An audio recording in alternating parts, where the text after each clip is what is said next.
Stephen Pickard could not be here. I speak on his behalf, probably worse than he would have done because he was more involved with the actual construction of this book on the impact of education on character formation, ethics, and the communication of values in late modern pluralistic societies.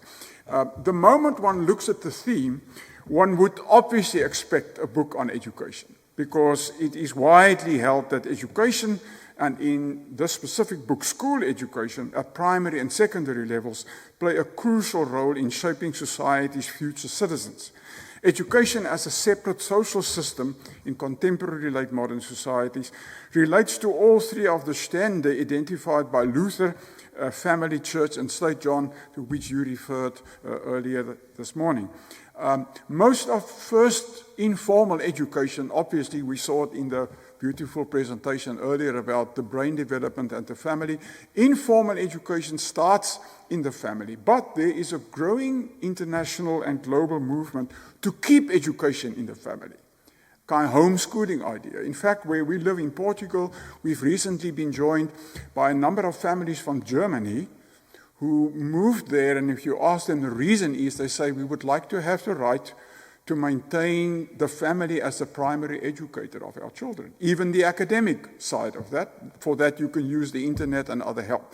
So the family and education is not only an informal, it's becoming a formal connection. Then the connection with the church, I can see from my colleagues from the chapters, especially those of you who work in the United States, that the whole idea that the state should not completely control the education system, but allow for a multiplicity of voices, specifically for schools that are non-governmental, and more specifically those who are from, say, specifically Christian or Jewish or Islamic character, should be allowed to exercise their right to contribute to education in the plural sense of the word. But when we come to the state, obviously the third area, by far the largest sets of institutional schools are hosted by the public school system. One might, I'm not sure whether we could say we might even bring the market in. There's also a growing private school system that are for profit. And in that case, the school system also functions within the market. The volume in this impact series is again marked by a significant range of disciplines. In this specific book, there are people from education, theology, psychology, literature studies, anthropology, law, and business. Again, Michael, showing the multiplicity of disciplines addressing the same problem but from different perspectives. Despite the wide-ranging perspectives, there are at least three assumptions shared by all the contributors. Now, this is my extraction. It's not in the book. First is that education, and specifically school education, is a major contributor to the formation of character and communication of values in late modern pluralistic societies. Second, despite this fairly easy-looking shared assumption, school education is highly contested because it's the area of political power. If you influence the school system, you influence the future citizenry, and therefore it's a contested area. Third, it does present enormous potential to foster an environment conducive to the formation of character and shaping learners or students toward the broad ideals of a democratic order. This book ends with 3 chapters that try, and they are kind of thought experiments about how one could reconceptualize a school system. I bring him to the beginning now and say there are emerging themes that one might want to use to invigorate our current school education system to promote the kind of values that we would like to see in our citizenry in open and democratic societies. In the first contribution, Cunningham suggests that the language of vocation, which we as theologians know very well, or calling, be restored in the education system as depicting a meaningful or purposeful life. The ancient term vocation was already reinterpreted by Luther, as we know, beyond its narrow medieval clericalism to embrace a broad range of human occupations, including one's own and secular work. Whether you're a doctor, a teacher, a bricklayer, you are called to do that, and you do that obviously for the sake of a meaningful and purposeful life. By framing education as preparation for a vocation, not merely a job. Learners are imbued with the idea of work as a calling and a means of discernment to live a purposeful life. The second experimental thought from Irene Pieper links character formation with the potential of literature as a source and a mediator of the educational process. By reading the canon of good literature, a process of co-construction of identity takes place because literature has the potential to play a formative role in moral development. When I read this, I suddenly thought by myself, I have seen over the years how reading become less and less important for learners and students. The whole idea that one would read for a degree is really under threat. And when I read this about good literature, the question is, when will people read the literature, which is important. The reason for this sort of belief in the canon of good literature is that good literature takes a critical stance towards the existing order. It has the power to shape a situation towards a better outcome. An example from the German education system demonstrates that literature might contribute to moral development, to cultural continuity, and identity formation. Not to mention the fact that good literature stimulates our imagination to think of a better world or greater justice than what we currently experience. I recently read a book on the link between management education, a world in which I have been living for a few years now, and the humanities. And one of the writers make a powerful argument that poetry is probably the most important way in which humanities and management sciences can come together because of the fact that it invigorates the imagination. And I hope with that also the moral imagination. This approach to literature education is perhaps illustrated by Anne Stewart. I'm not sure, is she in the audience, or I think Anne, yeah. Sorry, I put your chapter here. I'm not sure whether it's the right place, but there's my chance. And in her chapter on What Has Solomon to Do with Google, says that late modern societies, there's an overload of information. She coins the beautiful term an infodemic, which includes the spread of misinformation, as we just saw in Georgia and in the United States of America. Education is therefore, above all else, required to foster and enhance the quality of discernment amongst competing voices and truth. The book of Proverbs is exactly aimed at practical skills to navigate the world, equip those willing to heed its advice to live amid the difficult choices posed by moral discernment. Proverbs, a part of the biblical canon and also part of the cultural heritage of late modern societies, provides an example, I think, of literature education for wisdom, for discernment, and for seeking for the truth. Those of us who teach students know that the big question now is not to find information, it is to discern information. And for that you require a different kind of skill than merely to read.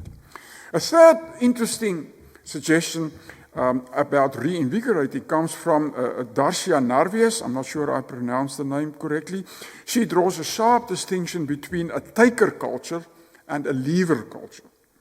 The taker culture is known for its destruction of the natural environment because of the anthropocentric focus on human desires and needs beyond the carrying capacity of the ecological system.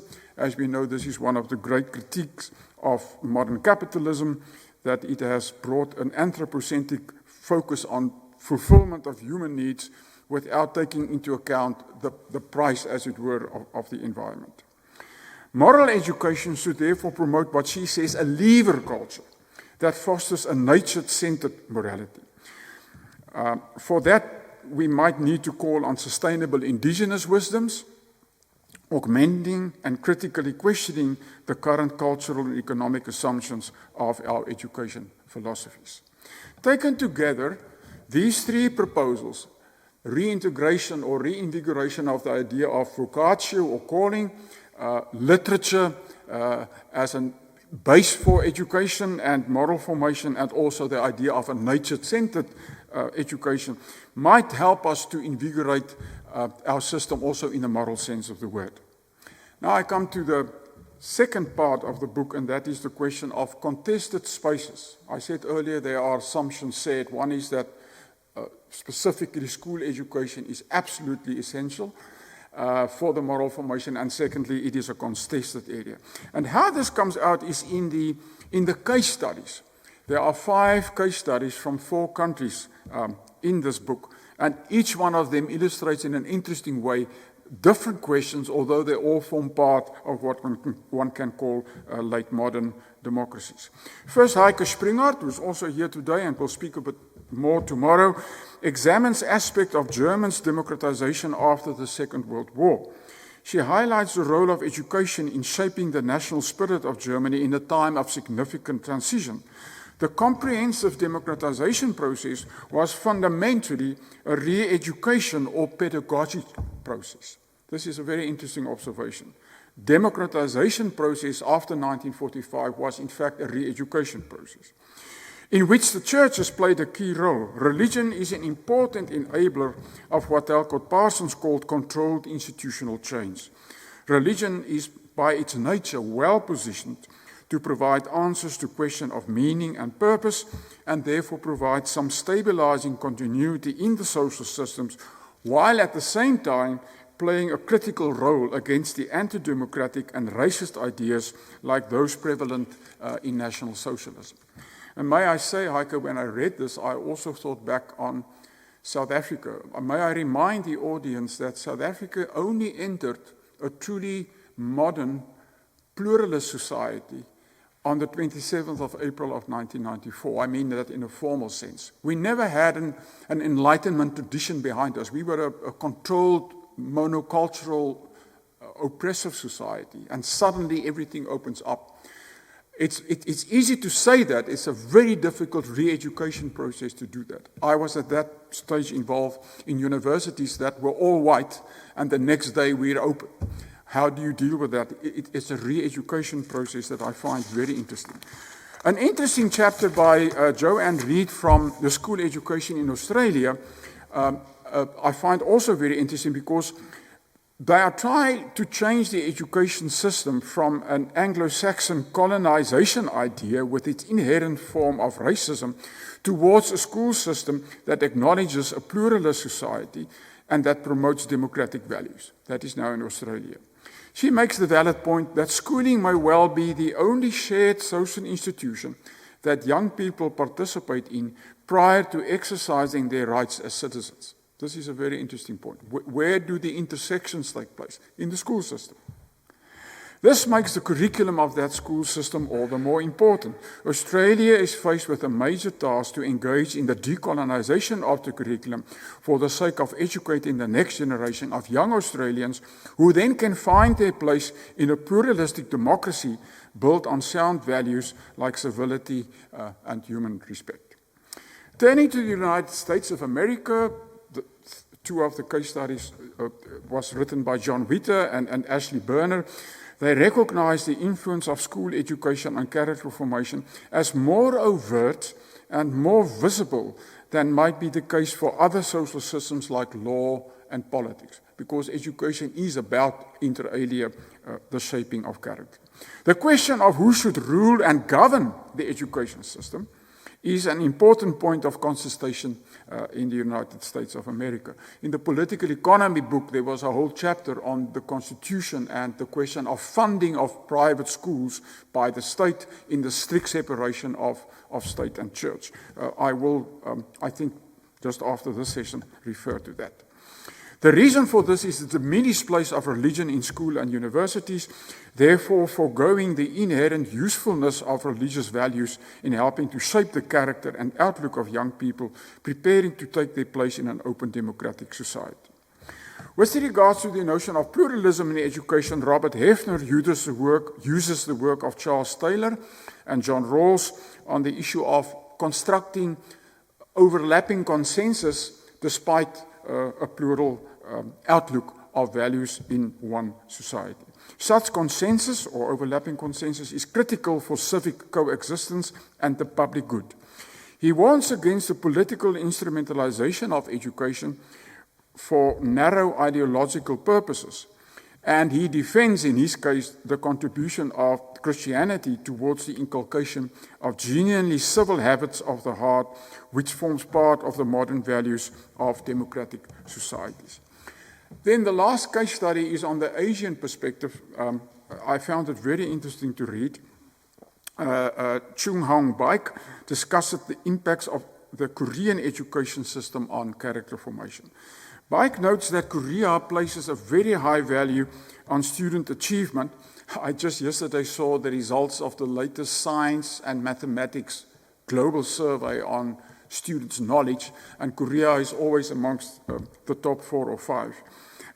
He says it places a very high value on student achievement, but at the same time registers an extraordinary high level of student anxiety in the system because of this pressure, obviously, to perform. He traces the history of the Korean education system from the time of training children for aristocratic families to serve as government officials. He speaks about the impact of the Japanese annexation of Korea and the focus of anti-communism in the post-World War II period.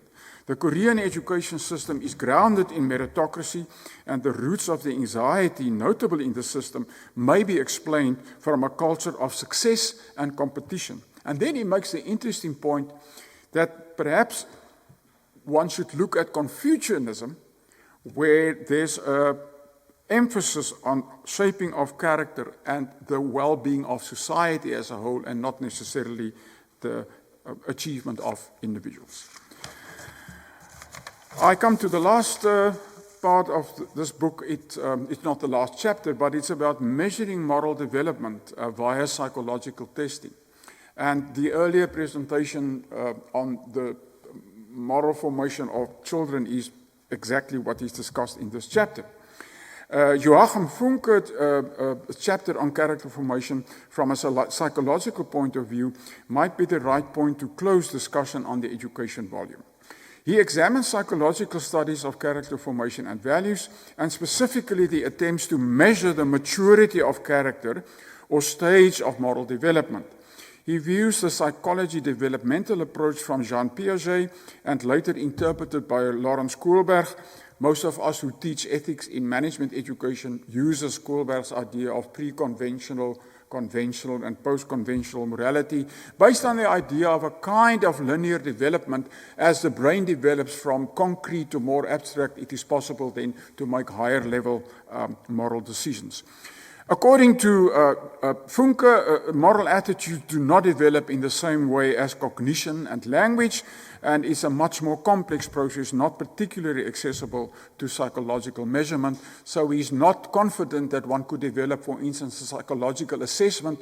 Before you employ someone, the person does the assessment, and you can make a call on whether this person is a highly moral person or not. That seems not to be possible at the moment.